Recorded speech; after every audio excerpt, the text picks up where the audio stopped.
Hello students. इस video में हम बात करेंगे हमारे 9th क्लास के साइंस के chapter why do we fall ill, यानी हम बीमार क्यों पड़ते हैं इसके बारे में। तो इस चैप्टर में जो टॉपिक रहेंगे उनके बारे में मैं एक बार इंट्रोडक्शन दे देता हूँ। सबसे पहले मैं इंट्रोडक्शन लेंगे इस चैप्टर का, और उसमें हम बताएंगे कि बीमार किसे कहा जाता है, या फिर डिजीज किस तरह से होती है, उसके प्रिवेंशन के बारे में, उसके कॉजेज के बारे में, सारी चीज़ें यहाँ पे पढ़ी जाएंगी। उसके बाद हम आर्टिकल पढ़ेंगे हेल्थ के बारे में और कम्युनिटी हेल्थ के बारे में, यानी हम समझेंगे हेल्थ का एक्चुअल मीनिंग क्या होता है।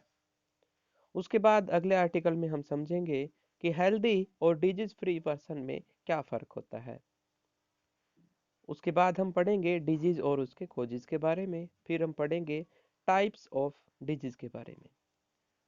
हम जितनी भी डिजीज पढ़ते आए हैं, समझते आए हैं, उनको किन कैटेगरीज में डिवाइड किया जाता है उनको हम पढ़ेंगे। इन्फेक्शनियस एंड नॉन इन्फेक्शनियस डिजीज के बारे में पढ़ेंगे। उसके बाद हम डिफरेंट माइक्रो ऑर्गेनिजम्स की बात करेंगे जिनकी वजह से हमें डिजीज होती है।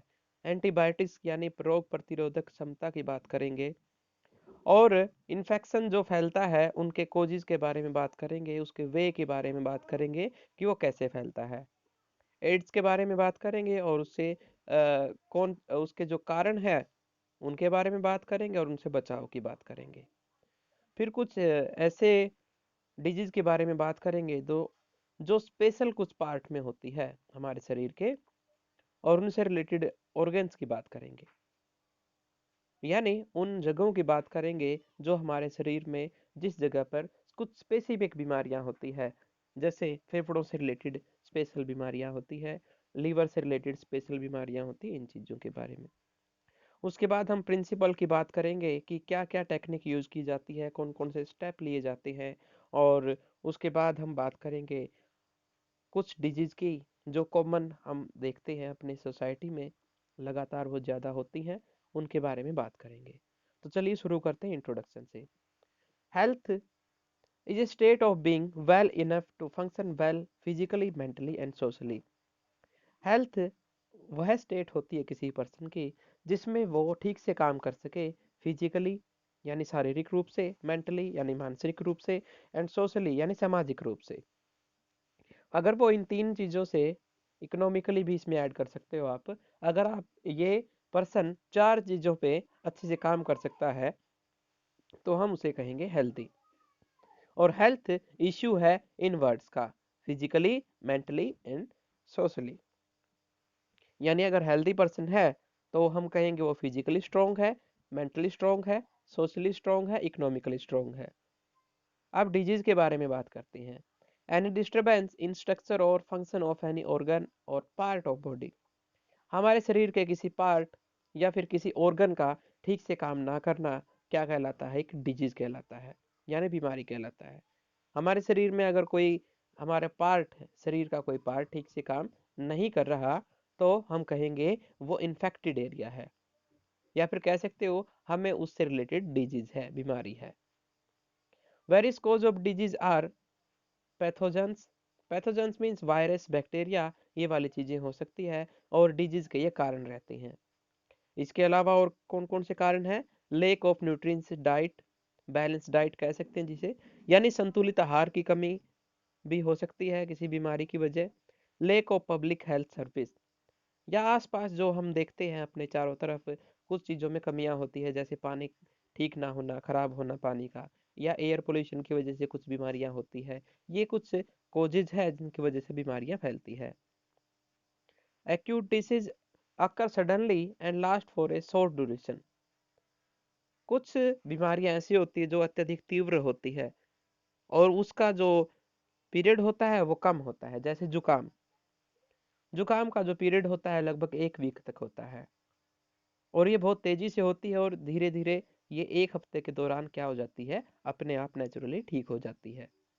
थोड़ी बहुत केयर करनी है हमें, फिर ये अपने आप नेचुरली बिना किसी टैबलेट के भी ठीक हो जाती है।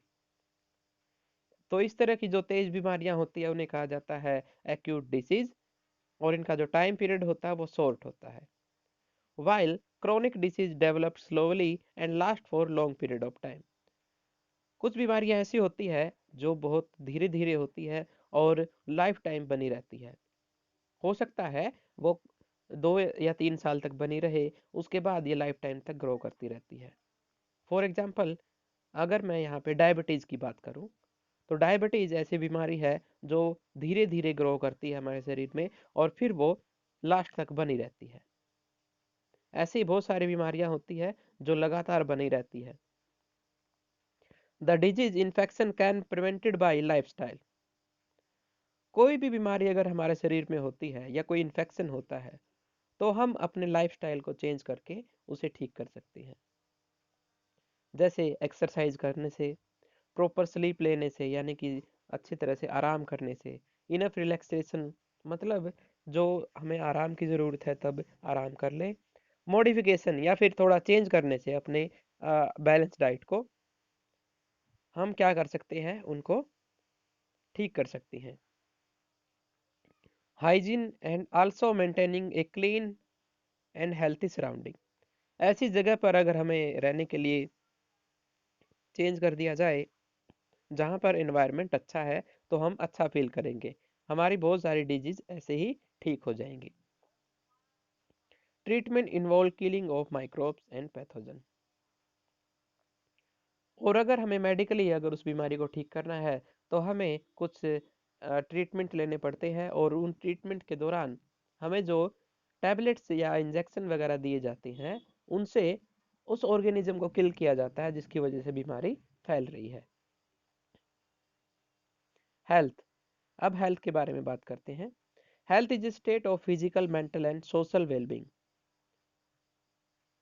हेल्थ जो है यहाँ पर स्टेट है एक तरह के physically, mentally and social wellbeing, कि अगर हम फिजिकली ठीक हैं, मेंटली ठीक है, सोशली ठीक है, तो हम कहेंगे हमारी हेल्थ अच्छी है।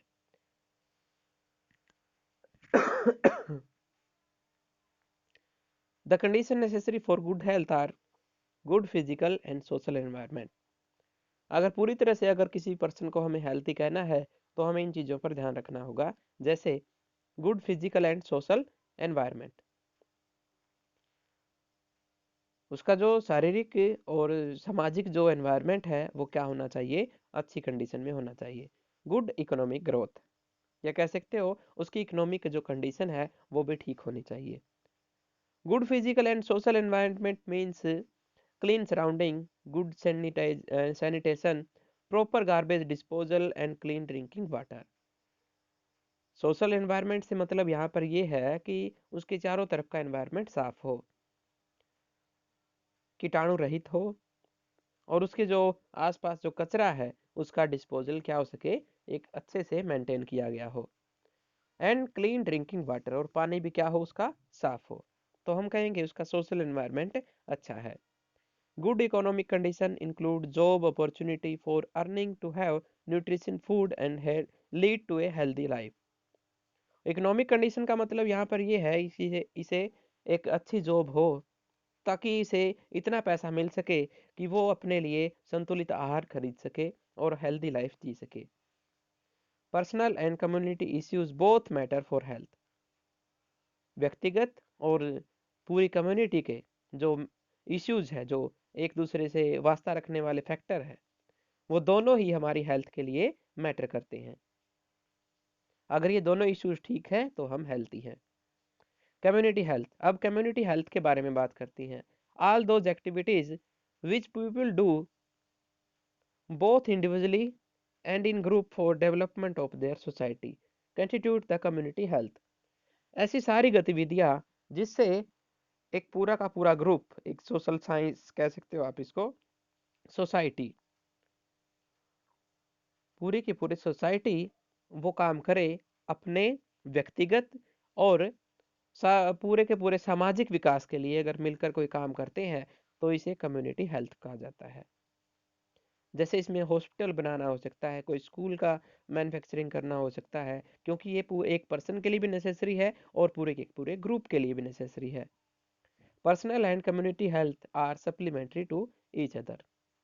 व्यक्तिगत और सामाजिक जो हेल्थ है, स्वास्थ्य है, वो दोनों एक दूसरे के लिए काम करते हैं। अगर पर्सनली कोई पर्सन ठीक है तो वो कम्युनिटी भी अच्छी होगी, और कम्युनिटी अगर ठीक है तो पर्सनली भी पर्सन अच्छा होगा। We protect our self by keeping our body clean. बीमारियों से बचने के लिए हम क्या करते हैं, नहा लेते हैं, अपनी बॉडी को साफ रखते हैं। For this we also require a good and healthy environment in our surrounding. सिर्फ नहाने से काम नहीं चलता, बहुत सारे ऐसे फैक्टर होते हैं जो हमें बीमार बनाते हैं। जैसे धूम्रपान, हमें ये अंदर से बीमार बनाता रहता है, तो बाहर नहाने से कोई बेनिफिट नहीं है। तो हमें एक हेल्दी एनवायरनमेंट की ज़रूरत होगी जो धुएं से मुक्त हो, जिसमें कोई कीटाणु ना हो, कोई रेत वगैरह ना उड़ रही हो। तो अगर ऐसा एनवायरनमेंट है तो हम उसे कहेंगे well healthy environment. We can have this only by means of community health and development. और ऐसा हम तभी कर सकते हैं पूरे समाज को अगर ध्यान में रखें, सिर्फ अपनी सफाई का नहीं, पूरे समाज का ध्यान रखें। So both personal and community health are interrelated. इसलिए हम कह सकते हैं व्यक्तिगत और सामाजिक विकास दोनों एक दूसरे से जुड़े हुए हैं। Difference between being healthy and disease free. अब हम समझते हैं कि हेल्दी होने में और डिजीज फ्री होने में क्या फर्क है। Being healthy is it is a state of being well enough to function well physically, mentally and socially.